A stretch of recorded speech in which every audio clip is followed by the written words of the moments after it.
Welcome to The Teacher's Story. I'm Jackie Scully. This is a podcast to elevate teacher voice. In this program, you will hear teachers sharing their journey into this profession and their ideas for education. I'm kicking it off Teacher Appreciation Week, which starts May 2nd. This is about honest, vulnerable, inspiring storytelling. It's a time and a space for teachers to share their ideas for the future of education. Teachers are beautiful beings who give their heart and soul to their community. They're innovators, they're inspirational, not only to children, but to the people around them. And they deserve to share their voice. So welcome to The Teacher's Story. Enjoy. Hi, welcome to The Teacher's Story. I'm Jackie Scully, and today we have Jacqueline Mallais with us. And I met Jacqueline through two other guests that were on this show, Audrey Forgeron and David Carpenter, who also have a podcast called Educators Going Global, which Jacqueline was also on as a guest on their podcast. She has her work in international teaching. She's an international teaching consultant, and her company is called jpmintconsulting.com. We will plug that information in the show notes. She's a former international teacher and school administrator of 20 plus years, so lots of experience. And she is zooming in with us today from Mexico. So thank you, Jacqueline, for being here with us. Well, thank you so much for allowing me to come onto your show. I've been enjoying listening to episodes of podcasts from all over. This is a new forum for me, the podcast episodes, and I've got to say I really enjoy being guests and not the daunting process of having to edit an actual podcast. So this is for anyone out there considering going into podcast, be a guest and then see what you think of it. I'll just say it's fun being on the other side. I've been on quite a few, and yes, editing is a lot of work, but it is fun. It's fun to put it all together. So I appreciate that plug as well. I'm sure it's really rewarding to hear the final product and then to have people's feedback as well. I know that would absolutely be over the top. Yeah, and it's always a learning process, as if anything that we do, right, even in education. My first question for you is, what initially sparked your interest to get into education or teaching in particular? I know that you have a lot of your work in international teaching, but if anything that just stems from your time from being in Canada.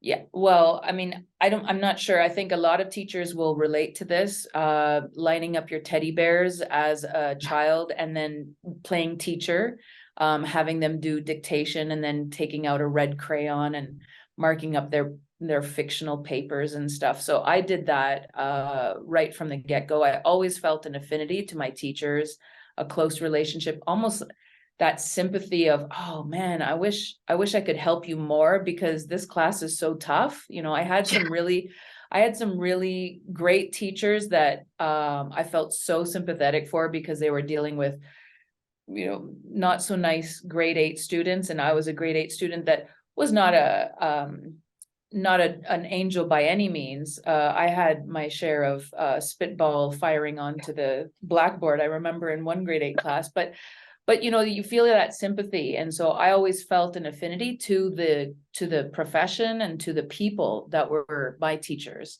And to this day, I still remember all their names because they helped who I became. And I had the pleasure in Teachers College to call my favorite teacher and tell her what she meant to me.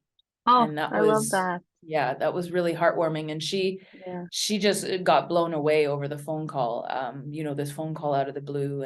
And then I myself have been on the receiving end of a few of those phone calls and Facebook messages saying what I had done for them as a French teacher overseas. So yeah, it's a full circle of paying it forward.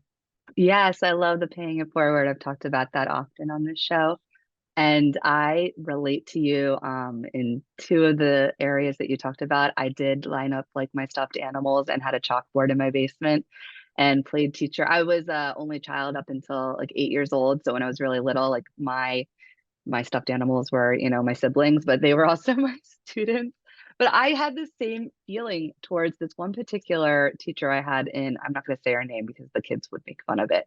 But in 7th grade or 8th grade, she had a really bad last name. It was like a Greek last name, and it just sounded like something else. And the students were just relentless. And she was like a young female teacher. So I always felt that way too. I'm like, why do you have to put up with these students are being so mean? And she was like a wonderful teacher and so sweet and not very good at the discipline area. But you know, just I felt that too. So I totally relate.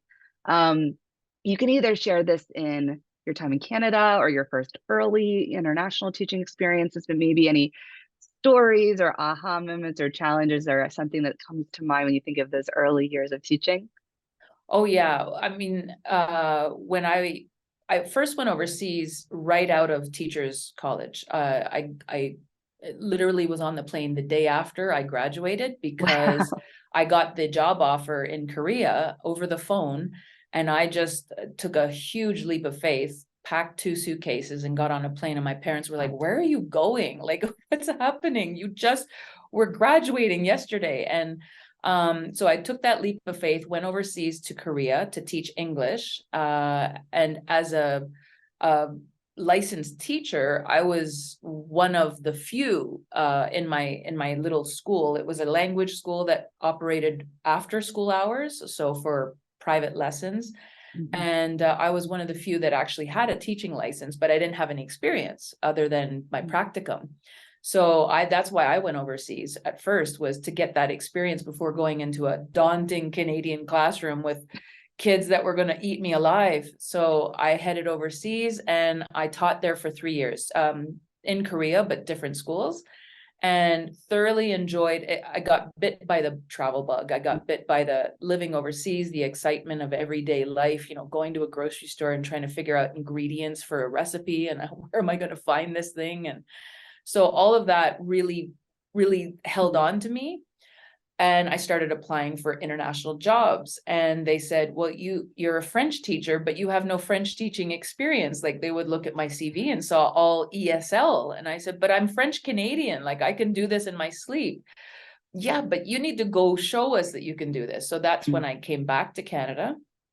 And I was very fortunate to land a job quite quickly, despite it being August, at the end of August. And I don't know, in Canada, school starts the day after Labor Day, which is around the first Monday of September.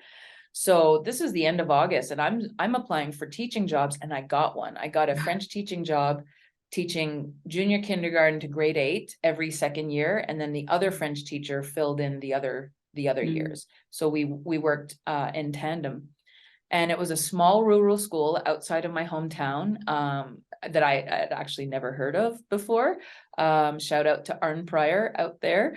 And I didn't know what I was getting into. This was totally different from teaching ESL in Korea, because first of all, Korean students are very well behaved. And I was dealing with 32 grade 8s in a classroom teaching French, and they didn't want to learn French, but they were eager to get sort of what I could offer them, but man, it was a learning curve. And that first year was so tough, even though it was my 4th year of teaching. My first year in a Canadian school, I was really lucky to have some excellent veteran teachers at the school who had doors open for me and offers of help with discipline, tips. And I remember one teacher saying to me, you will teach them nothing until they get you, and I was just kind of ramming the content down their throats, but I wasn't opening up who I was and getting to know who they were. And I thought that was such an important message. And I've reiterated that over the years, is that until they get who you are and know that you're caring about who they are, you will get nothing out of them. You will get nothing into them. And it was such a vital lesson for me. That's so true. And it reminds me of a saying that was used in kind of like old school teacher training. I used to hate this saying, don't smile till Christmas. I'm like, look at me. Are you telling me not to smile? I don't think I could do that. Like when we had, COVID and wearing masks, I was like still walking around smiling under my mask. But that doesn't work at all. You have to get to know the kids. Doesn't mean that first day, first week, you're like spilling your guts about your whole entire Yeah. life, but you are taking time to just be human and then really asking them a lot of questions and getting to know them as individuals outside of just being a French student, right? Like, what sports are you involved in? Like, maybe going and attending some of the things outside of school. It's absolutely important to get to know your kids outside of just the subject matter if you're going to actually teach them anything. You're going to have some eager students that are just going to be good students, but most of them, if you don't try to connect with them, they're like, I don't care. I don't care what you're teaching me. And they'll push back. And it's interesting that you talk about coming back to Canada and how difficult it was, or like the students were more well behaved in South Korea than in Canada. Because I guess I don't know. I think the stereotype from Americans is that all Canadians are so nice and they're so well behaved and respectful. Like, if I were to tell like my colleagues or students about, you know, what we're talking about right now in Canada, they wouldn't believe me. We tend to think that our country is the only one that maybe has like those types of classrooms, but it's everywhere, right? But No, it's actually international. I mean, yeah, we do even have troubled kids in South Korea and in international schools. Um, just fewer so that we can actually kind of help them out more. We're yeah, not overwhelmed. In Canada, I was in a rural school outside of a big city. So, you know, therefore I had really well-behaved kids, but for me, it just felt overwhelming as a new yeah, teacher with not a lot of tools in my toolkit for discipline. I was throwing everything at them. I was trying one sticker per class, you know, per lesson. And then if they had 5 stickers, they would get a 10-minute game or something outside. And I was trying to get them to work yeah, towards that, you know, this sort of positive influence as opposed to writing names on the board. I tried right. that as well. I mean, I tried everything. I learned so much in those 3 years about discipline, and then didn't have to apply it for the rest of my career overseas, because I would come in and I'd be like, I got things under control, and they were just putty in my hands. These international students were so Yeah, sweet. They were just like, can you teach us French? Oh yeah, oh sure, yeah, I can do that. yeah. That's what I you want? didn't I didn't do it long term, but I know exactly the difference when I went to China for a summer and taught in a China camp. I also taught in Hawaii for 5 years. Obviously, Hawaii is part of the United States, but culturally very different than the rest of the United States, particularly the Northeast, where, you know, I am now and where I grew up. But so respectful and eager to learn, like particularly when I was in China, and like just wanted to take it all in. And we did ESL, and we did a lot. Like each day was like a different part of like American culture. And when we got to sports, which it's funny talking about this because it's the Super Bowl today, and yes, the Mm-hmm. Eagles are in it. But they're like, tell me everything. They were just like so interested, and like I couldn't get over how engaged they were. And then you get back to your classroom, you're like, trying all the tricks and all the games and all the activities just to keep these teenagers engaged on a regular basis. So there is definitely a difference with cultures. And I felt a culture shock even when I moved back from Hawaii to Pennsylvania, you know, and I was there for 5 years, and I was like, oh my gosh, I don't even know if I can live here anymore. I'm from here. I'm like, I don't even know if I can live here anymore. Did you feel kind of that culture shock when you went from South Korea back to Canada? Like, how am I supposed to live here? Absolutely, absolutely. Because I was suddenly confronted with 32 me's. You know, I Mm, grew up in that system, so I knew that system really well. But wow, it was such a difference to go from well, also class sizes. Overseas, class sizes mm, are extremely small. And so mm. even in a private sector where I was teaching ESL, I would have at most 16 students in the classroom, so Mm, half the size. And then their parents were paying for their lessons. So they were very understanding of, if I'm not going to do well in this class, my mm, mom's going to pull the funding and I'm not going to get to learn English, or mm, vice versa, you know, my mom's going to hit me with a stick or something. So, mhm, you know, mhm, there was mhm, that aspect of, we're paying for this, so we're going to use it as much as we can. Whereas in Canada with free education, I was mhm, listening to one of your podcasts this morning about a Malaysian Myanmar student saying, you know, education is free in the United States. Well, it is in Canada as well. And we take it for granted Mm-hmm. that we're going to get a great education and it's not going to cost us anything, to the point where sometimes the students don't care what they do, Yeah. what they're learning. They're not hungry for it like kids overseas. Mm-hmm. And the thing with international students in an international school is they know what they're getting because they've come from their home country. Maybe they've done 6-7 years of schooling in their country. And then they come into this situation where it might be an American international school or a British school, and they see completely different education tools and methodology. The teachers are differently trained. The classes are so interesting for them because they're a melange of a mix of their background and the teacher's background, and then all the other kids also feed into that, the culture that you get out of a classroom with. Mm-hmm. I mean, I had classes where I taught 16 kids and there were 16 nationalities in that Wow. class. So you just try and take as much as you can from each of them to make that class unique.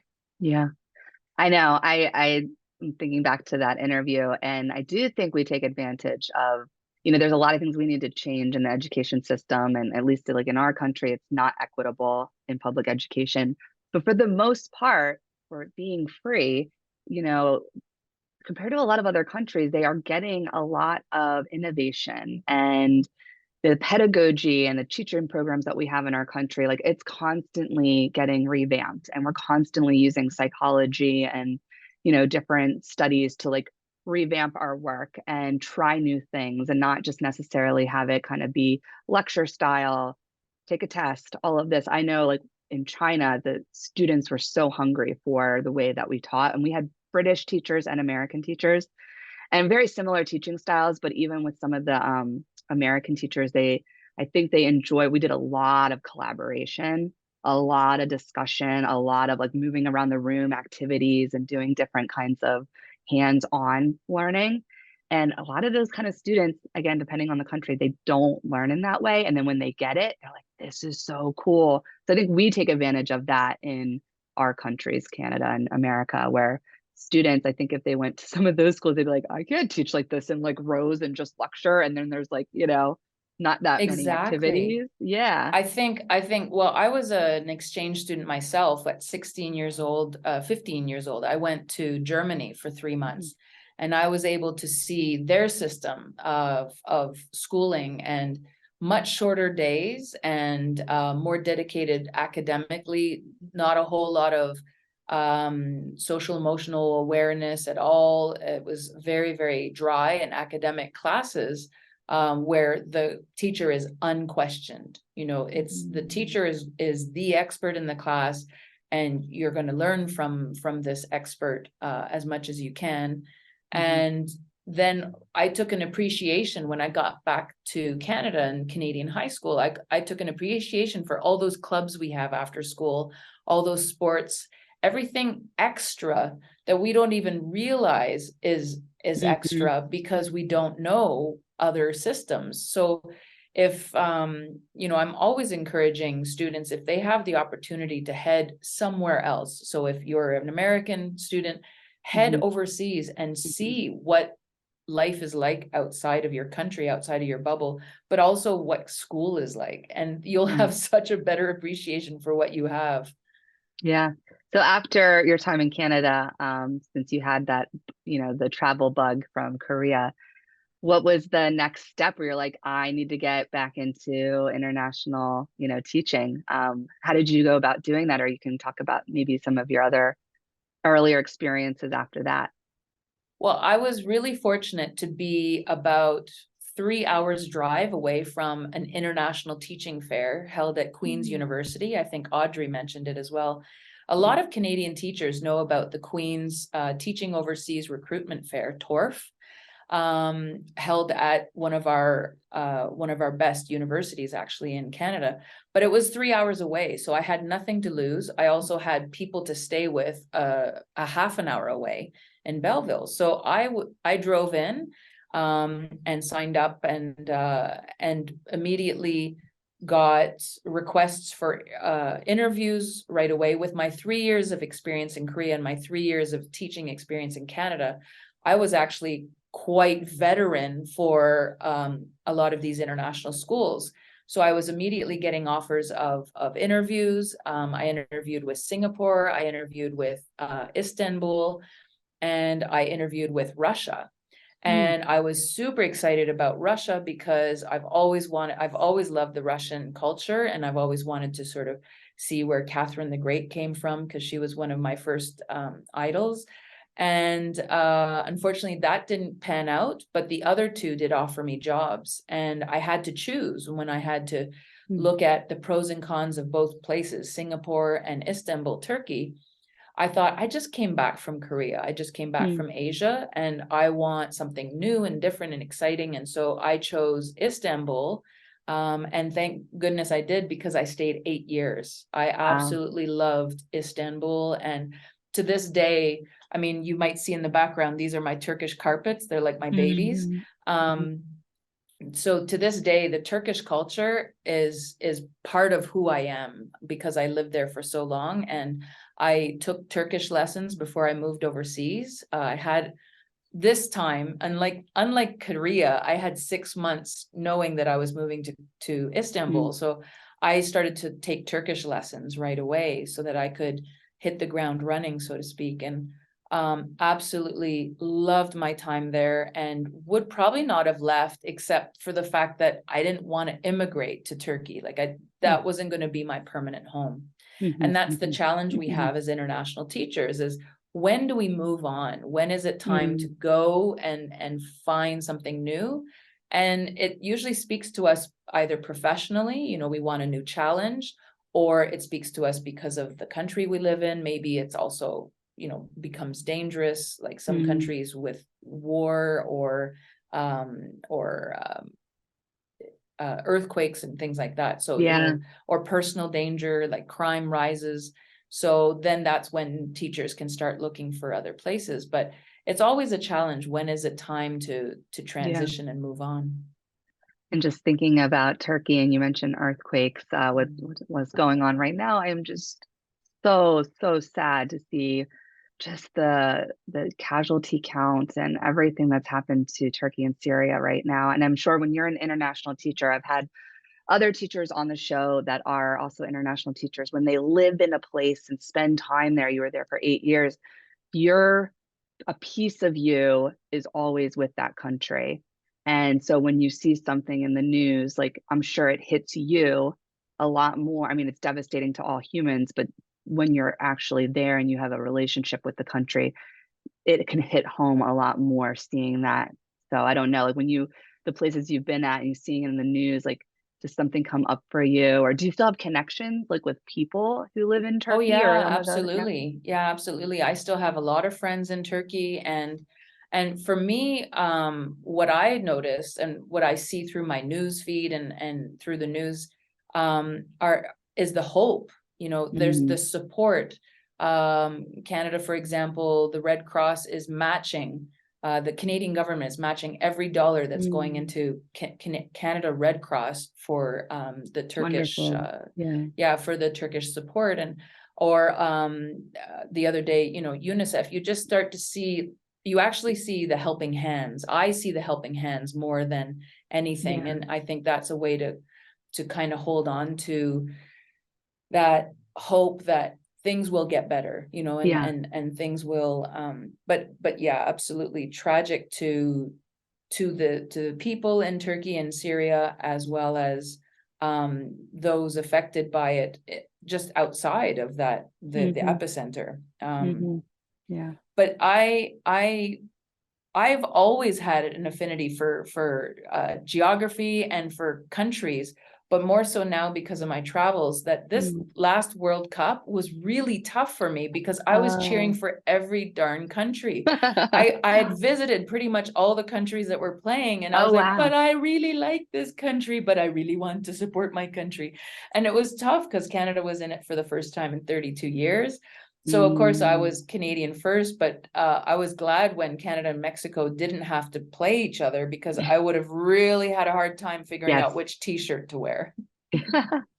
That's so cool. And coming from America, I have students, and we did watch a little bit in school, but we're just so like we have Super Bowl today, American football. It's like the I will be actual watching. I will football. be, and I'm glad to hear who I should cheer for now, because I didn't know, and now I Yay. will cheer for the Eagles. I just have to figure out what color I should wear. Any kind of green. Good. Any kind of green is Green, that's good. my Yeah. favorite color. Yep. That's Yep. perfect. Okay, so Thank yes, you. I'm heading to one of our local sports bar. They have a huge giant screen that they put in for the World Cup, and now they're Did for known that. as the sports bar. So people That's will cool. show up for Super Bowl. I made my reservation because I thought That's awesome. I'm not gonna lose a table to Yeah. Mexican, because Mexicans love American Oh, football. really? I didn't know They that. absolutely love it. Yeah. So That's cool. so I'm looking forward to that today. That's awesome. Yes, I hope it's a good one.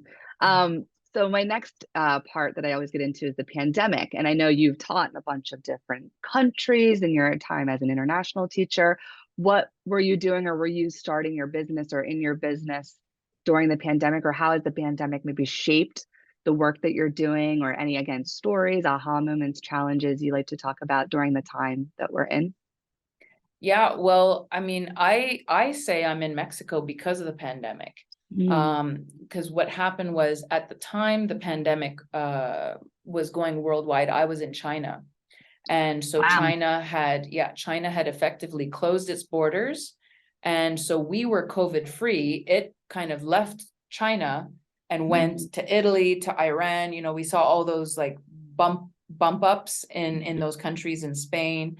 And then we in China were completely insulated from that and were living COVID free. So I had not experienced anything as far as COVID mania, or, you know, the panic of getting it until I left China. Unfortunately, I had a death in the family, and I had to leave. I had to make the choice of stay in China and not go to the funeral, or come home and support my family. And I made that choice quite quickly, because it was a no-brainer, but knowing that I was likely not going to return to China. And that's what happened. The Chinese borders closed. I wasn't able to return. And so then I was looking for a new job, and Mexico called to me. And so I say that I'm in Mexico thanks to the pandemic. Wow. And so I moved here a couple of years ago, and started my own consultancy as a result of wanting to stay in Mexico, wanting to help teachers out there who like me felt that lack of support, that lack of mentorship, wanting a sounding board, somebody that has been there, has seen a lot of schools, and seen a lot of countries, and teaching overseas.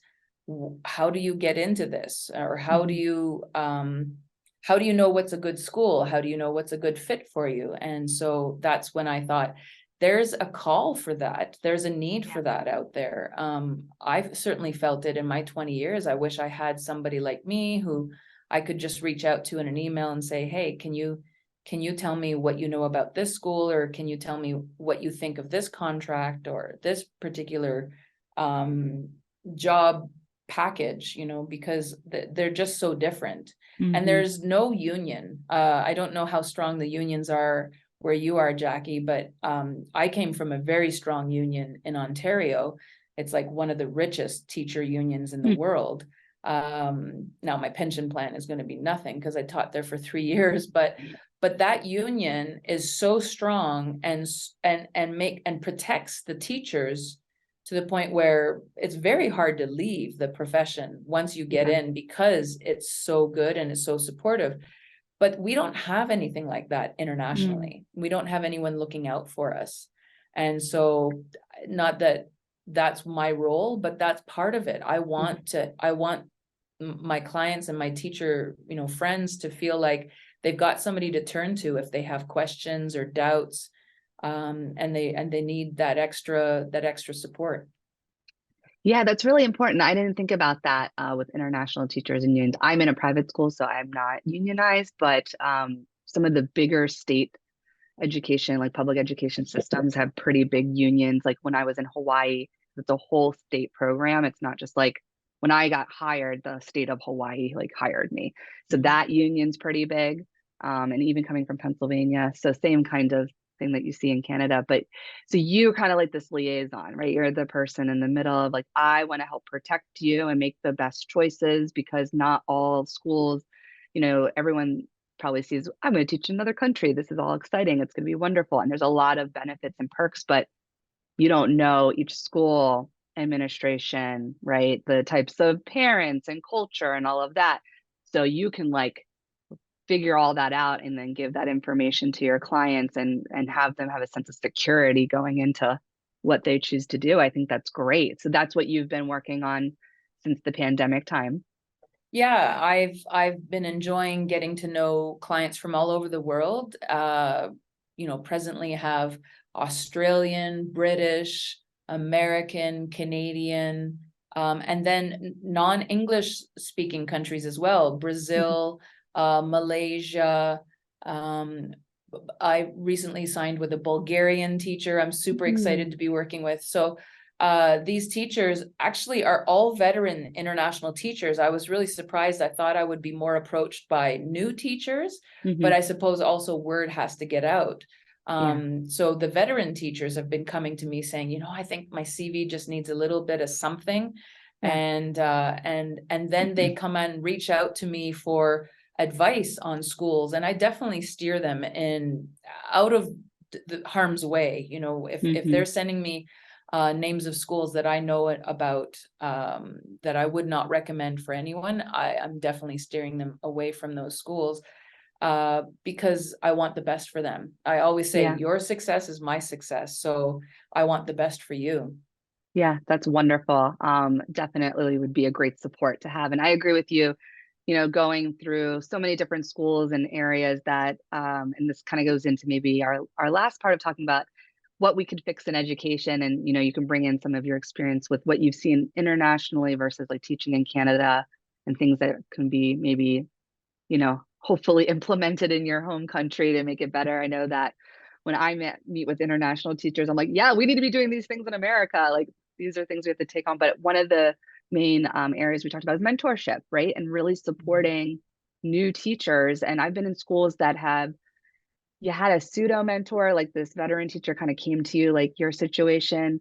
Some just don't have any kind of orientation program or sense. And it's very easy for a teacher to just be kind of left to their own, in like feeling like you're on an island and like, I don't know what I'm doing. And when it's a really difficult time, like teaching through COVID or anything going on, you just feel like you're lost. And it could be a reason, with many reasons, that a teacher might decide to leave the profession. Like they're like, I don't have the support system. That could change everything for a teacher staying in it. So anything you want to share with like your takeaways, ideas for education reform, or what you've learned and seen in the field of international teaching, and how maybe we can bring that to all schools? Yeah, I would love to see something that I got to see overseas be brought into Canadian education, American education. The idea of school community, the idea that, when I was teaching in Arnprior and outside of Ottawa, my hometown, you put in your hours and then you went home and you never saw your colleagues again.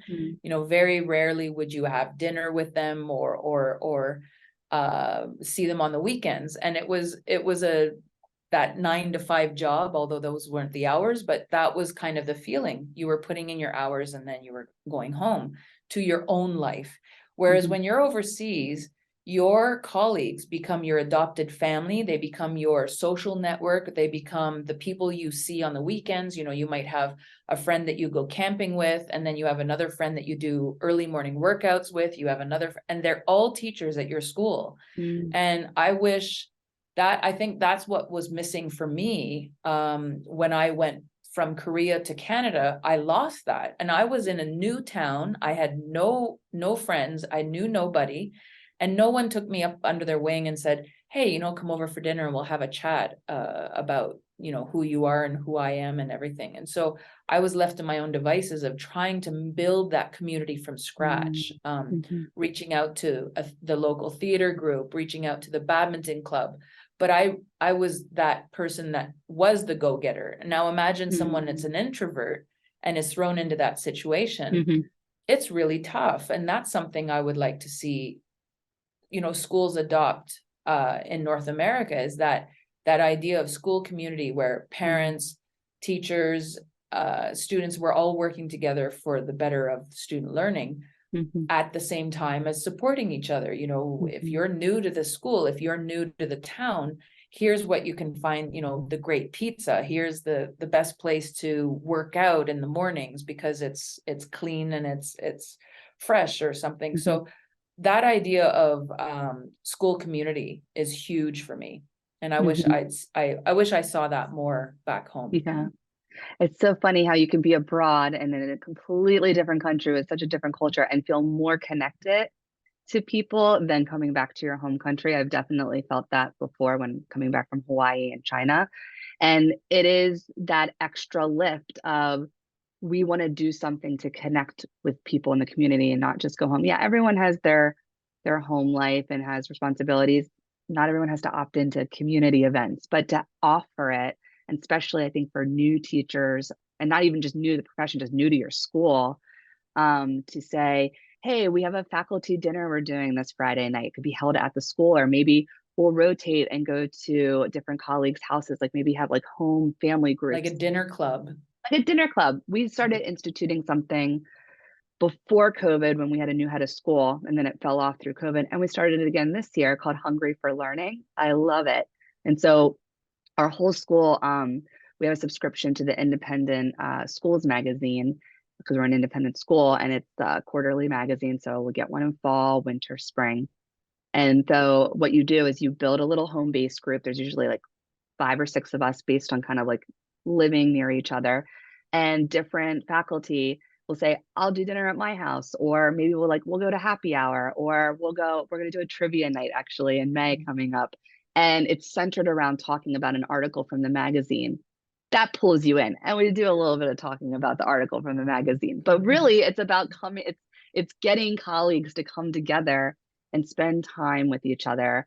And I started that this year, and it brought me back into community, that community that I lost for almost, 2.5 years with COVID when we're all siloed.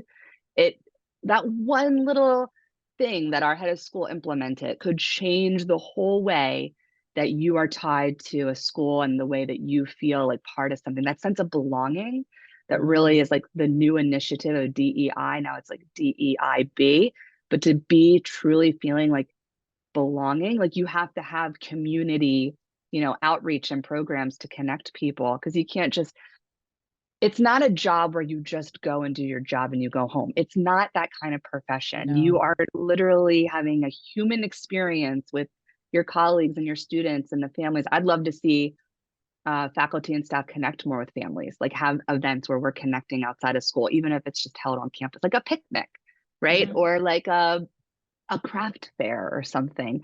And then you're talking with parents where it's not just the parent conference. And when you do that, it allows everyone to feel like they're part of something. And it's like this whole ecosystem, instead of, again, you're not just going to a job, checking in and checking out. That's just not the way education works. It's not the type of field. So I am 100% on that.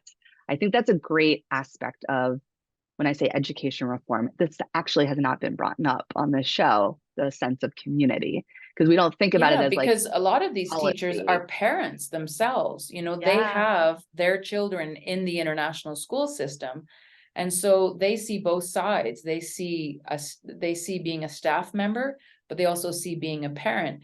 And so then I, as a single no children teacher, become friends with the parents who are also my colleagues, and it's like a full circle of building the community rather than just going to a building and doing your job. It's absolutely, I remember in certain communities waking up on Monday morning going, yes, I get to go back to school. Like just that overwhelming feeling of love and support from the community, not the building, itself, and getting there and just feeling like I'm going to see my friends today, and I'm going to see my students today, and that joy. The students feel that joy. They feel when a teacher is joyful and is happy to be in the classroom. That's why, as an administrator, when I was in administration, I knew my priority was teachers because teachers made students their priorities. I didn't have to worry about the students if I was worrying about the teachers. So a happy teacher is a happy student. And That's so the true. students feel that. Yeah. I've had students too. It's so cute. I'll be like, so who are your teacher friends in the school? Do you have like a little like social network group? Like, do you text each other? Do you have like group chats? And I'm like, that's so funny. I'm like, I mean, some of the groups that I'm a part of, and they're like, oh, who's like your favorite teacher? Like because that's their life, that's their world. Yeah. Friends are important. And when they see their teachers having friends in the community, I think that makes them feel even like closer to the community too. They're like, Well, oh, it we're best humanizes friends. us. Yeah. We're We're not just humans these after robots. all. Yeah. Yes, I love this so much. Is there anything else that you want to share about the work that you do or promoting international teaching? And again, I will plug your information and website in the show notes so our listeners can come find you. Well, I just really like to talk to your listeners about the ones that are thinking about leaving this profession because they're feeling, especially after the pandemic, they're feeling burnt out, they're feeling unsupported, they're feeling like, why am I doing this anymore? Am I making any difference? And I'd like to put a plug in for international teaching. It doesn't have to be a lifetime career as I chose and as many of my friends chose. It can be a 2-year stint to recharge yourself, to reignite that passion for teaching and find why you became a teacher to begin with. And who knows, from those 2 years, you might decide, you know what, I really like this. I'm going to stick with this and stay with it. But other teachers say, yeah, 2 years was good. I had a great time. I got to travel a little bit, make a little money. Now I'm ready to go home and start a family. Or in some cases, some of my friends, it was like, I need to go home and find a husband.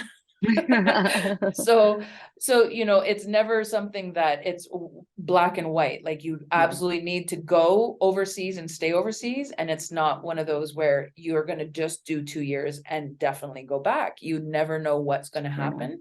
Yeah. But I would like to just put a plug in for international teaching because of not only the financial benefits that have allowed me to do this essentially early retirement at 49 years old, but also the fact that you get so much out of learning from your students when it's international because of the culture, the travel that they bring into your classroom. Again, back to one of your podcasts I was listening where it's a two-way street. The learning happens from the teacher and from the student. And I've never seen that so much as overseas. Where it's definitely not the teacher is the expert in the classroom. Right. It's when that teacher is willing to be vulnerable and open up to lessons from their students that they make the best connection. Yeah, and I think that's what makes you a better teacher. I always say, like, I learn more from my students, and I'll tell them that all the time. I'm like, you teach me all the time, not just about technology or social media, but just their insights about the world. And this generation looks at things much more differently than we have. And I think that when you can show them as an adult that you are paying attention to them and you are learning from them, again, it builds that connection and that rapport. And yeah, definitely with international teaching, because you're like, I need to learn about this culture. I need to learn language. I need to know like customs and how to be. And so I am going to lean on you as my student. And so you can get a deeper connection with your students in that environment. I love that. So yes, I would say too, any teacher who's like, really struggled in my home country, it's been a hard time, or I don't feel like I'm getting paid properly, I don't have the respect, but you're like, oh, this is my passion and I've given so much to it. This is definitely another way to stay in the profession. And if you do it and it's not for you, or you're like, did it and I want some stability and go home, you have that too. And sometimes it can allow you to come back home if you do and look at things differently too. Absolutely. If I had not had my experience in Korea before moving to a small town in Canada, I would have been a completely different teacher. But because I had that experience of that travel and learning a new language and learning a new culture and living in that culture for 3 years, it made my time that much easier in a small town that was very tight knit. It was it's very hard for an outsider to come in and break into some of these small towns, but that international experience allowed me to do that. And so I would say to your listeners as well, this is an option to look at recharging, revitalizing yourself, but also if and when you come back, you'll be that adaptable person, that flexible person that all staff members are looking for and all administrators are looking for. A teacher who is flexible, who's adaptable and able to fit in quite well. Absolutely. I think all of that. I mean, adaptability in this world today, like number one, that will get you through it and it'll get you a job. Well, thank you so much, Jacqueline, for being with us. Where can our listeners find you? What's the best way for them to connect with you if they're interested in your services? Well, and that's the thing. I'm so happy to share the good news, kind of sound religious, but the good news of international teaching, that a lot of my website has information that's absolutely free. It's blog articles, tips to finding a job overseas. So if they go to www.jpmintconsulting.com, it's all one word, JP Mint, those are my initials with international, so jpmintconsulting.com. They will find, how to find a good school, how to find a good package, where do I want to go in the world? What should I consider for a country? Because when you start to just spin a globe and put your finger on wherever it lands and say, I'm going to go to this country, is it going to be a good fit? What do you have to consider? So I've written a lot of blog articles thinking back to my first days in international teaching. What did I want to know and what should I have considered maybe before some of the schools I went to? So I've written articles for that. So if your listeners go to jpmintconsulting.com, they'll see there's contact me buttons, there's subscribe buttons so that they can get notified when I put in a new blog article. I have a lot of connections with the international school communities. And so I sometimes have guest blog writers. This week, I got a TCK, a third culture kid, who's now an adult, writing a blog article about the students we're teaching.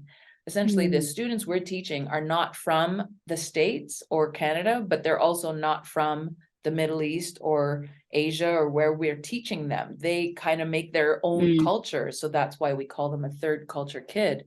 They put together all these cultures and they have their own culture.